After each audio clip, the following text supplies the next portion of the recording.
All right, welcome to the fourth and final review of the evening. Up this time is Scarlet Hood and the Wicked Wood. This is a side-scrolling adventure game of the kind of the classical point-and-click variety, at least from what I saw. Full disclosure, we were supposed to review this game last week. Specifically, I had some technical problems with the game, so it's here this week. And Twilight's reviewing it since this is kind of our standard protocol for games we have technical problems with. Um, anyway, with that in mind, Twilight, take it away. All right, so yeah, this is a 2D adventure game. Not entirely point and click, but it's got some of that in there though. Um, basically, basically the way it plays is that, of course, running back and forth on a 2D plane while going through some pathways in the background or in the foreground, and interacting with various objects throughout the world. In this case, the Wicked Wood that you're in. Finding clues or items to point you in the right direction, basically. Well, to give you clues to puzzles or items that can help you. These range from notes, consumable items. You have a health gauge in this game as well as a stamina bar. I'll speak more on that in a little bit here. And you can also find money. Yeah, money is a currency in the game to buy items from a merchant who shows up here and there throughout the game. So yeah, the overall the puzzle solving in this game is actually pretty simple. It's mostly pattern based, like punching codes or hitting the right things and such. There's not really much in the way of variety um, in that, and they're not gonna put a lot of stress on your brain. Basically, mm, for the most part, you trial and error until you get it right or figure out what exactly you're supposed to do. Um, and the clues they will usually be nearby, um, or maybe off in the next screen. Um, so yeah, they're not very difficult, and often, if not nearby clues, and some of the notes that you find will give you a hint. That's what you're supposed to do. That's what giving you some information on the game's lore, the world itself. Um, this here, and otherwise, like I say, you got some consumable items that will heal you from any damage that you take, or quickly restore your stamina. There are enemies you face. Um, this game is the mixture of a Red Riding Hood and the Wizard of Oz. So some of your enemies will be like the flying monkeys, or but not, yeah, they're flying monkeys, and the birds, and you can also be chased down by a giant wolf monster, which is fun. There's a sort of a stealth mechanic in this game as well. Not very complicated. Just gotta hide until you're clear of danger, and that's about it. Scarlet herself has a dodge ability to help her get around enemies or dodge any bullets from the flying monkeys. It's muskets that they shoot at you with. Um, and yeah, the you have besides health damage, you'll encounter some poison damage as well. That'll drain your health over time. Kind of speaks for itself. I think there's some other sorts of stat effects, but I don't recall them. And poison's not the only one I can ever really ran into. Um, so the gameplay is actually quite simple. Like I said, not very difficult puzzles. For the most part, it's yeah, it's usually gonna be pretty obvious what you need to do. If you don't run into the clues right away. I mean, if you don't run into the clues right away. Anyway, so yeah. Gameplay wise, is there any questions? Not really. Yeah, gameplay's very simple. Not very complex. Not very complicated at all. I should talk about the story here. The story is basically you're Scarlet, a Kentuckian who, with her friends, wants to become a hit band and travels to some place some hours away from their hometown, and then get a record deal. They are success. They do this at a like a club or something like that, and anyway, this talent agent witnesses their debut in and they were pretty successful. Thing in the talent agent expresses interest in him, but only in Scarlet herself, and meets with her privately to discuss um, if she, whether or not she wishes to accept the contract she has for her. Well, Scarlet not wanting to, Scarlet not wanting to leave her friends behind, tries to um, make her friends, try to convince her friends that the talent agent's only just thinking about, needs to think about it for the night, and is hoping that she could probably convince her. But anyway, basically things don't go well there. Her friends find out, think she's trying to backstab him, and they go back home and drop her off. And just as they're leaving, a tornado just suddenly erupts out of nowhere and carries Scarlet away to this fantasy world where she inherits the powers of this deceased witch, the Red Witch, and is being and is um, being basically hunted down by the Black Witch, who's more or less the Wicked Witch, and is basically the whole thing is she and this band of Munchkins, this trope is trying to go to this kingdom, are stuck in this Groundhog Day cycle, courtesy of Scarlet's, the Red Witch's power of um, basically rewind magic anytime Scarlet dies. So she's only got 7 tries to escape from the woods. Otherwise, she's done for.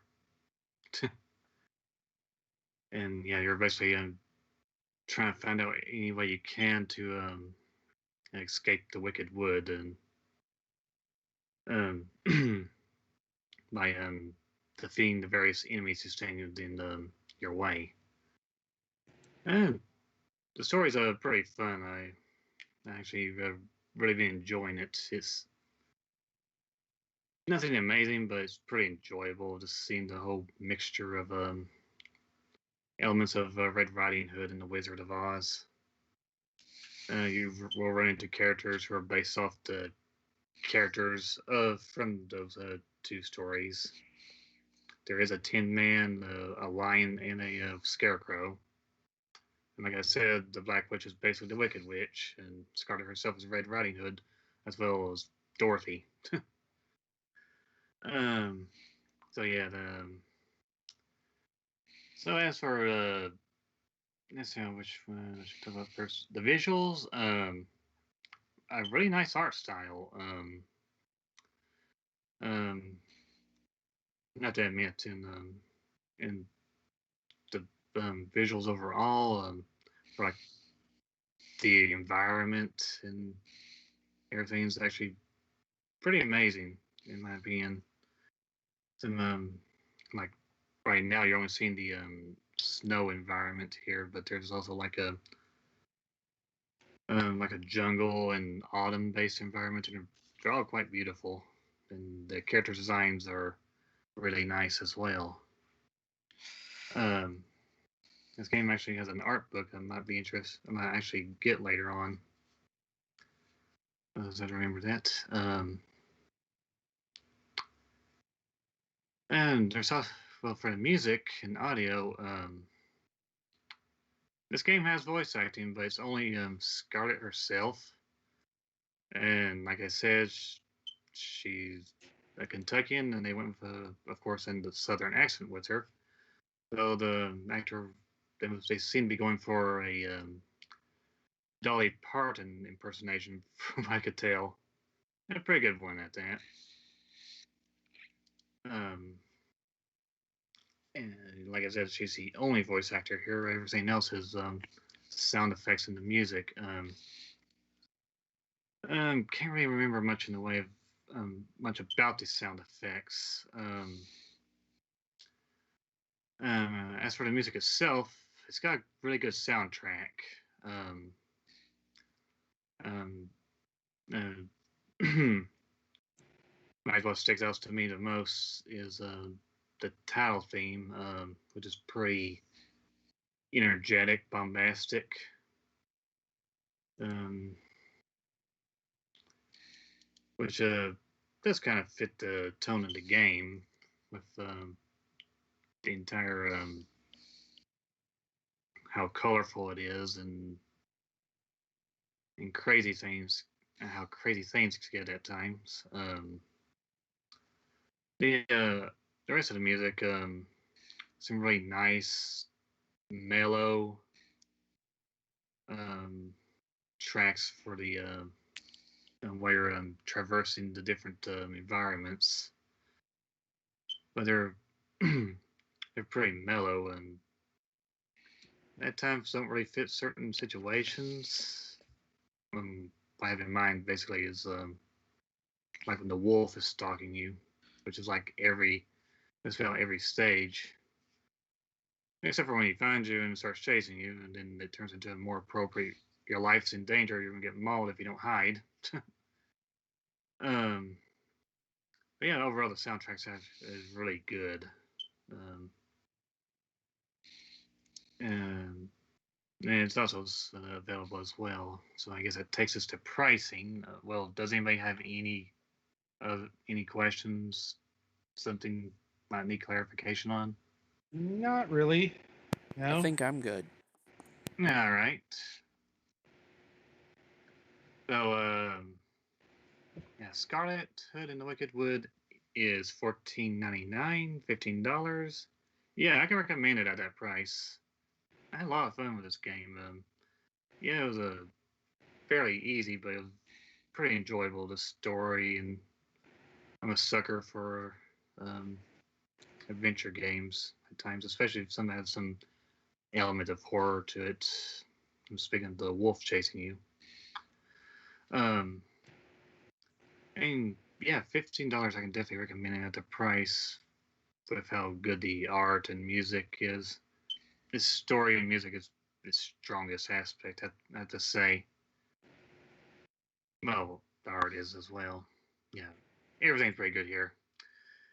Um, there's also a bundle here, like I was mentioning. There's an art book and the soundtrack that's available as well. But the game itself for 19 1952. If